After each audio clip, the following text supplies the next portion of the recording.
Hey guys, what's up? Welcome to iGyan. The Poco X2 is Poco's second generation device. It's their first in their revision of phones and it boasts of amazing camera specifications. But how does it stack up against a competitor which holds its own ground? The iPhone 11 launched last year but has one of the best cameras available in the price bracket. A complete different set of devices with a complete different stack of camera sensors. Which one do you think will be the winner in this blind camera test? To find out, let's quickly get started.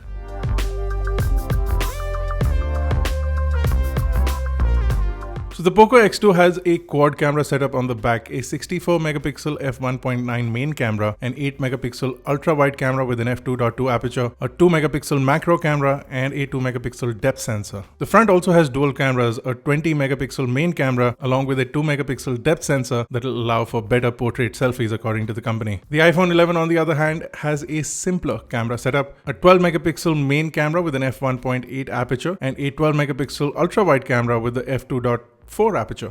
On the front is a 12 megapixel camera with an f2.2 aperture, and everything is more or less controlled by Apple's image processing and the new A13 Bionic chip. So how well do you think these phones will stack up? As is typical of a blind camera test, I haven't seen what image has come from which phone, and we've labeled them as phone A and phone B. So all images from one phone will be on the left and all images from the other phone will be on the right. At the end of this video, we'll reveal which phone is phone A and which phone is phone B. Now the first image is a simple landscape shot. You can see we have some trees, we have the ground as well as the sky. If you look at the image from phone A, we can see that the color of the ground as well as the color of the sky seems a lot more natural, and in phone B it seems that the color of the ground has been filled in or has been oversaturated. You can also see a lot of sharpening around the trees etc, which seem to be over sharpened for the image, but the overall color really does pop on phone B. If that's the look you're going for, then phone B definitely has a better shot. But if you're somebody who prefers a more natural look, then phone A does seem to have a better picture for a natural look. The second image really demonstrates the dynamic range capabilities of both the phones. So on the left on phone A, you can see that the leaves are much more visible, and the light on the leaves as well as the color of the leaves, the texture and the trees are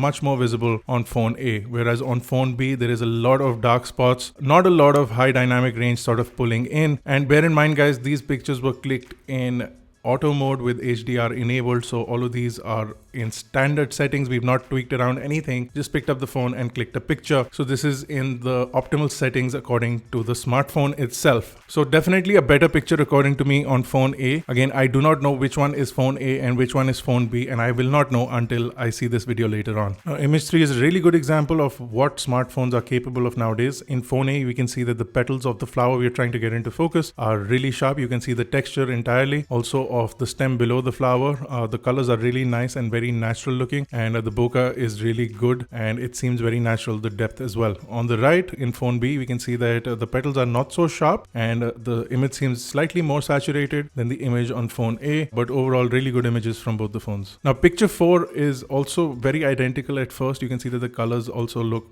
quite identical, but phone A has a little more definition around the leaves, more structure in the leaves as well. Color is almost the same, but if you notice on the top where the dirt is, the color of the dirt in phone B seems more natural and phone A seems a little more yellowish, but again, you guys can decide which one you like more. Now this next picture is another example of good dynamic range. So you can see that on the back the sky seems really nice in both the images, the color is really good. On the wall is where you can really see the difference. So the wall on phone A gives a good amount of light and you can see the color of the wall quite well. In phone B the wall seems dark and you can really see the shadows. Now both these images were taken at the same time under the same circumstances in the same settings, so you can see quite a difference if you look at the lighting of the wall as well as the color of the road is also darker on phone B. So overall the phone A image is slightly better processed, better dynamic range and better contrast. Now the next image is an image that shows moving objects. Phone A managed to get the moving object, which in this case is a motorcycle rider, in focus as well as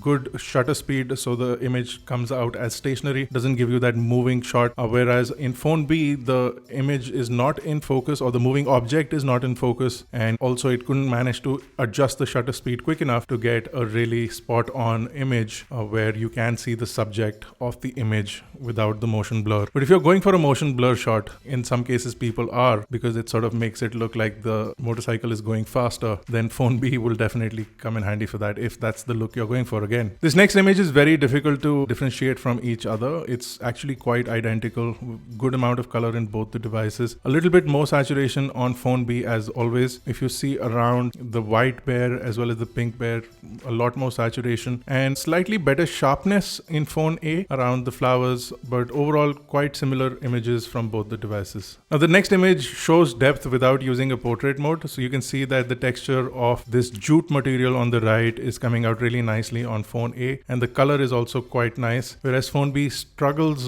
with noise a little bit. It was starting to get darker, so the phone B did struggle with noise, and you can see that the image is slightly off color as well in phone B, but a really good amount of bokeh and a really nice color in phone A. Now here's a portrait shot with both the phones indoors. This is a 50p coin from England, and in this you can see a good amount of bokeh in both the images. Again, portrait mode in both the phones is slightly different, but good amount of sharpness, good amount of background blur, and good amount of focus on the main subject. There is quite a lot of difference in color. So on phone A you can see a slightly yellowish tint on the desk, whereas in phone B it seems completely white. None of these got the right color for the table that the coin is on, so both of these sort of struggled with that. Now this is a portrait shot from the front facing camera in both the phones without the portrait mode enabled. So you can see that again in phone A slightly better colors, but in this case phone B does add a little bit smoothing to the face, you can see, as well as a darkening to the blacks.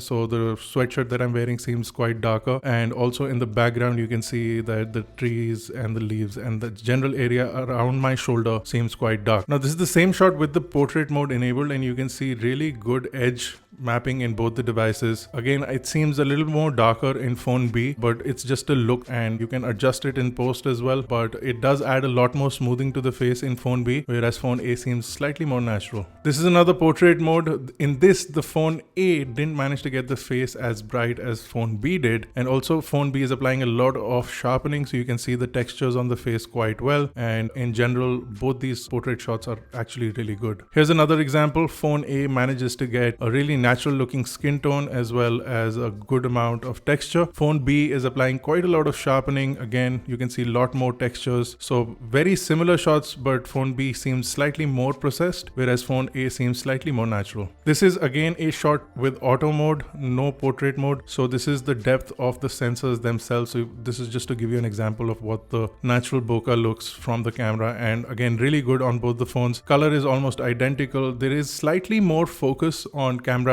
B. Phone B does manage to get better focus on the headlight, whereas phone A struggled with that focus if you look at the headlight, whereas more or less the images, the colors, the saturation seems quite identical. Now in this shot you can see that the color of the sky in phone A is actually quite nice and blue. In phone B it struggled with the color of the sky and it seems to be quite purplish. HDR is also pretty good in this. You can see the texture of the structure quite well in both the cases. So image has come out really nicely, as well as the color of the trees and overall color seems slightly more yellowish in phone B, whereas phone A again seems slightly more natural. This next image is also pretty interesting because at first glance this will look almost identical. The only real difference I found was in the color towards the bottom. So you can see the color of the tree in phone A seems more whitish, which is again slightly more natural. In phone B it seems more yellowish, and also the ground seems more yellowish or filled in, whereas in phone A the ground has come out really nice next to the tree. Overall, again, both good images. It's just about nitpicking certain things, but almost identical images from both the cameras. This next image really has a lot of things going on, so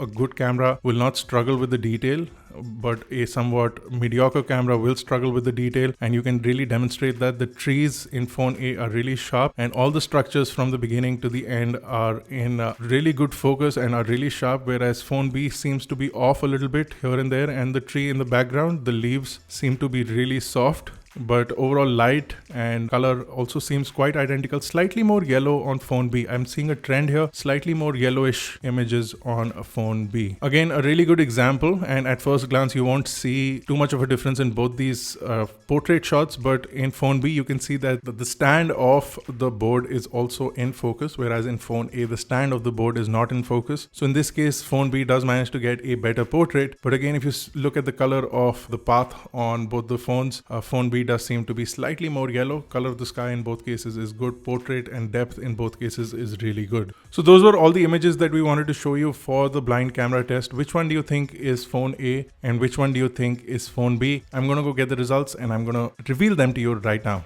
So phone A, ladies and gentlemen, is the iPhone 11 and phone B is the Poco X2. Which phone did you pick? What did you think of the images? Do let me know in the comment section below. If you enjoyed this video and if you would like to see more blind camera comparisons, do let us know in the comments below as well. If you liked the video, don't forget to smash the like button, hit the subscribe button if you're not already a part of Team iGyan. This has been Bharat. Thank you guys for watching. I will see you in the next one.